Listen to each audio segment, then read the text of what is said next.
Hola, ¿cómo están? Pues hoy continuamos con la segunda entrega de este tema tan apasionante, tan interesante, tan liberador, que es el regalo divino del perdón. Y recalcar algo importantísimo que ya veíamos en la entrega anterior. Perdonar no es fácil, es un proceso que requiere de mucho esfuerzo y le he llamado también el regalo divino porque pues no debemos dejarlo solamente a nuestra voluntad. Si somos creyentes, bueno, pues también buscar esa ayuda divina para también nosotros poder participar de la misericordia de Dios en favor de aquellos que nos han ofendido. Y es un acto liberador porque los primeros beneficiarios del perdón somos nosotros mismos al perdonar más que aquellas personas que estamos ofendiendo. En la cápsula anterior veíamos por qué es necesario el perdón. El perdón es súper necesario porque si no lo ejercemos, si este mundo no existiera el perdón, estaríamos viviendo una espiral de violencia continua, de ofensa tras ofensa. El perdón lo que hace es parar, poner esa barrera, romper con esa inercia destructiva de la ofensa, pues para hacer un parón y liberar a quien ofende, pero también sobre todo al ofendido, quien está ejerciendo ese perdón. Y también veíamos las falsas concepciones del perdón. La primera de ellas y la más importante, perdonar no es olvidar. Y ahí radica también la grandeza del perdón, donde podemos ser capaces de perdonar a pesar de que no olvidamos la ofensa. ¿Por qué? Porque el perdón es un acto libre. Nosotros actuamos para perdonar. Mientras que el olvido, el recuerdo, el olvidar una ofensa no depende de nosotros. El recuerdo puede estar viniendo continuamente a nuestra memoria. Podemos perdonar a pesar de no olvidar. Ahí radica la grandeza del perdón. Y también veíamos los elementos esenciales del perdón. Y hay dos muy importantes que quiero recordarte. Uno, pues de que primero tenemos que hacer un ejercicio de introspección de por qué fuimos ofendidos, cómo nos pusimos nosotros en esa ocasión de ser ofendidos, qué participación tuvimos nosotros. Y lo otro, y que también es mucho más difícil, es que aquella persona que nos ofendió tiene una dignidad y por lo tanto es sujeta del perdón, al ser también como nosotros una persona única, irrepetible y que también tiene la finalidad de ser feliz. Dicho esto, pasamos al tema del día de hoy, donde repasaremos dos puntos esenciales. El primero, los tipos de ofensas. ¿Cómo podemos evaluar las distintas ofensas? Y finalmente, ¿a quién perdonar? ¿Quiénes son sujetos del perdón o quiénes somos sujetos del perdón? Primero, los tipos de ofensa. Hay que recalcar lo que es una ofensa y lo que no lo es. También podemos ver que hay ofensas que son menores, no intencionadas, que son disculpables. Si estoy en la mesa con mi familia y de repente mi esposa o uno de mis hijos, por descuido, tira el vaso de agua, la jarra de leche, mueve bruscamente un brazo y tumba el plato y lo rompe, pues realmente, pues si lo hizo por descuido, pues es una falta menor y además seguramente no tuvo intención de fastidiar a nadie. Así nos podemos también encontrar con diferentes ofensas a lo largo de nuestra vida. El conductor imprudente que nos cierra porque no nos vio, nos cierra el paso ahí en la avenida, en el bulevar, y pues nos hace pasar un mal rato, inclusive a lo mejor nos causa un daño mayor. ¿Por qué? Porque hace que tengamos un accidente, nos provoca un accidente. Bueno, pues también ya tuvo una consecuencia y esta persona, aunque no fue su intención, tendrá que responder por eso que hizo. Sin embargo, pues también deberíamos de perdonar o de disculpar porque no fue la intención de la persona el dañarnos. O bien, volviendo al ejemplo este de la mesa, cuando ese acto que hace nuestro cónyuge o nuestro hijo, o nosotros mismos tiene una consecuencia mayor. Por ejemplo, derramo la taza de café caliente y cae en el brazo o en la espalda de alguien de la familia y le causo algún tipo de quemadura, pues tengo que responder por esa consecuencia. Sin embargo, es una ofensa que debe ser perdonada al no ser intencionada. Tenemos otros tipos de ofensas. Aquellas falsas ofensas que son consecuencia de mi propio actuar. Y que a veces nos ponemos con piel muy delgadita. Oye, si me pasé un alto y está un agente de tránsito enseguida y me detiene, hombre, pues el agente de tránsito no me está ofendiendo, ni tengo yo por qué perdonarlo por la falta que yo cometí, o sea, por la infracción que me está poniendo. Yo me la gané, yo me la gané. Si hay una persona se va al casino y pierde todo su quincena, hombre, pues no le tiene que echar la culpa al casino. Esa persona se ganó eso que está teniendo, esa consecuencia.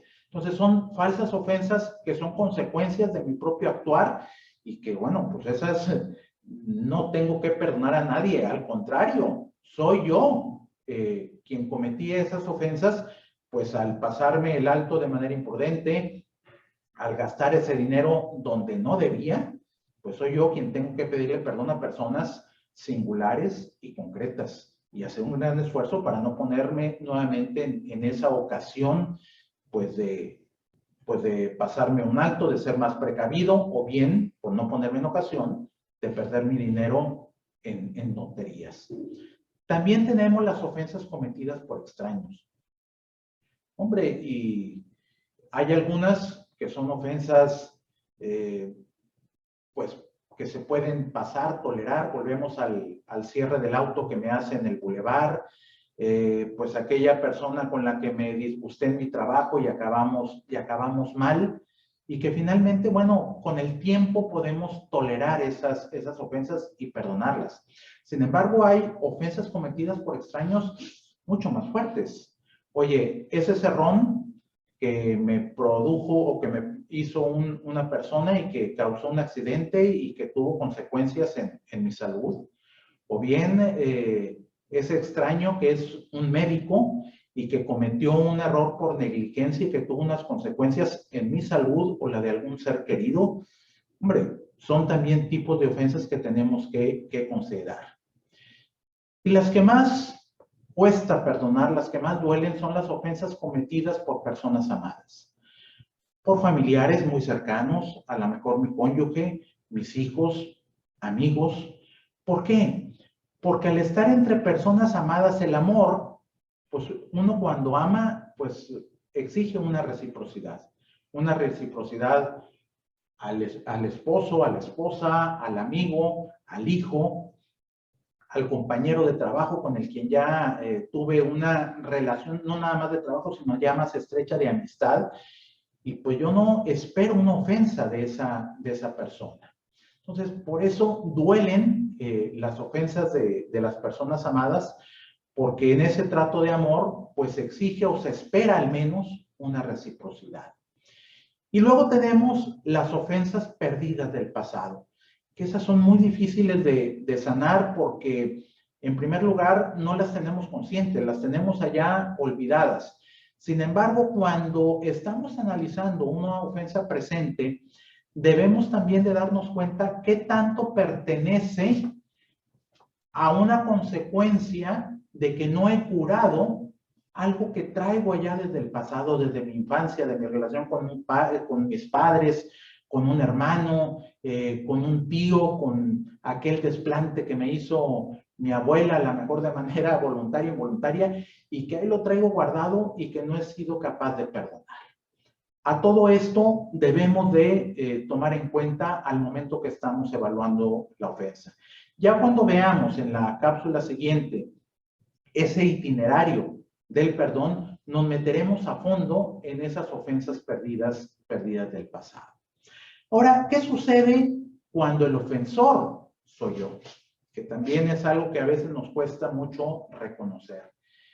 En primer lugar, en un acto de humildad, debemos ser capaces de reconocer ese acto, de reconocer y asumir la responsabilidad. Preguntar por qué lo hice, qué me llevó a realizar esa ofensa que dañó a otros o bien que me dañó a mí mismo. Porque muchas veces cuando yo soy el principal agresor de mí mismo, soy mi propio enemigo y debo de tener mucho en cuenta esa situación.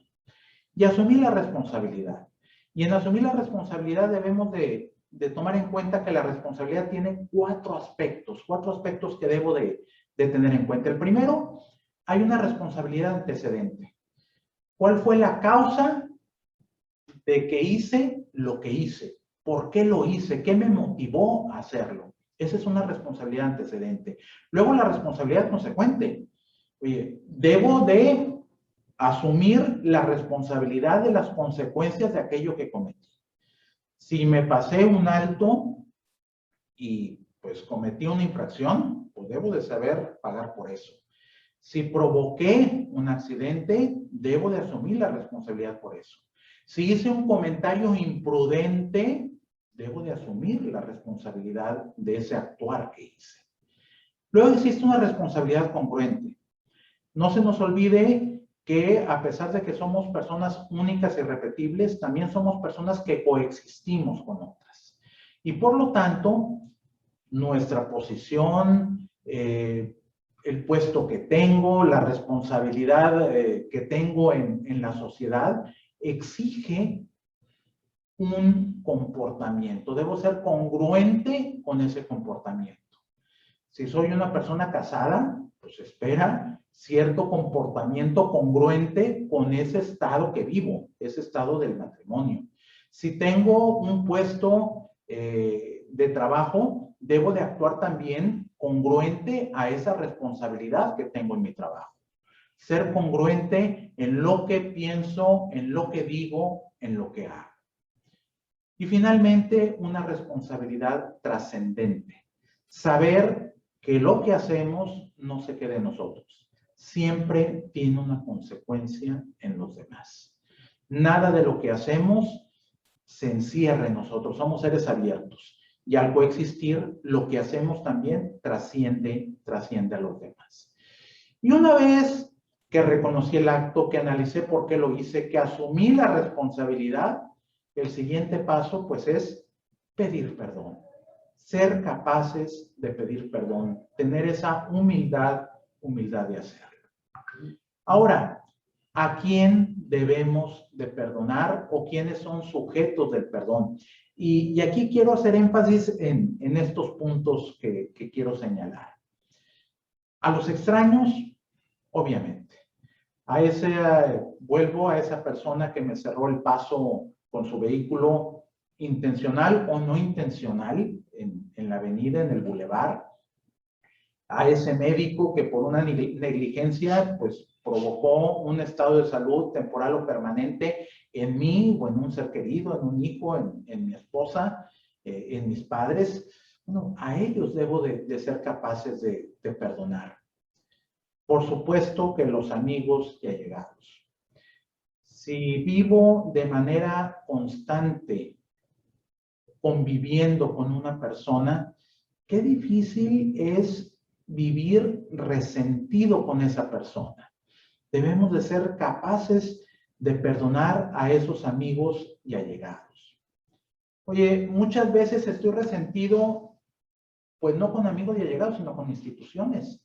Oye, ¿cómo después de estar trabajando durante años con esta empresa, de que me desviví e inclusive sacrifiqué otras cosas, a lo mejor más importantes como mi familia, por apoyar a la empresa, y de repente me dan las gracias y quedo despedido?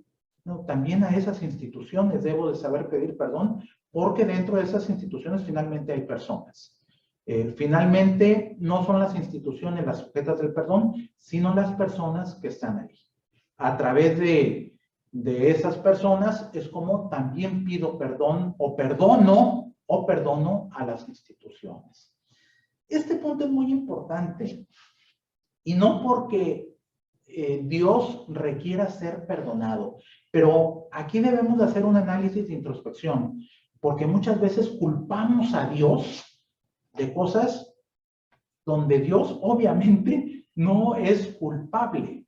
Oye, ¿por qué esta enfermedad en la familia?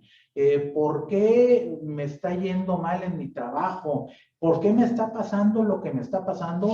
Y le echamos la culpa a Dios. Bueno, sí digo que hay que perdonar a Dios, pero finalmente lo que tenemos que hacer es un ejercicio de introspección para darnos cuenta que Dios no es el culpable de lo que me está pasando, que Dios no es culpable de ese mal momento que estoy viviendo, de esa mala racha o de esa situación tan desagradable por la que estoy pasando. Y finalmente, lo que debemos de darnos cuenta es de que Dios es misericordia, de que Dios está también para perdonarnos y para ayudar a perdonar a otros. Y lo más importante, debemos de ser capaces de perdonarnos a nosotros mismos. ¿Por qué? Por muchísimas razones. Por ser yo también el agresor de mí mismo y agresor de los demás. También porque al perdonarme a mí mismo, me hago también sujeto de esa misericordia divina y por lo tanto me hago también capaz de perdonar a los demás. El camino del perdón no es fácil y eso es lo que veremos en la próxima cápsula, el difícil y liberador camino del perdón, donde, repito, no es una tarea fácil ni que dependa solamente de nosotros, de nuestra voluntad, pero que al hacerlo nos va a liberar y nos va a poder hacer que nos entreguemos con mayor pasión a nuestro fin último, que es la felicidad. Te recuerdo de que si tienes alguna duda, pregunta o comentario sobre este tema o cualquier otro de los que hemos visto anteriormente, puedes contactarte conmigo a través de las redes sociales. Muchas gracias por tu atención y nos vemos en la próxima entrega. Hasta luego.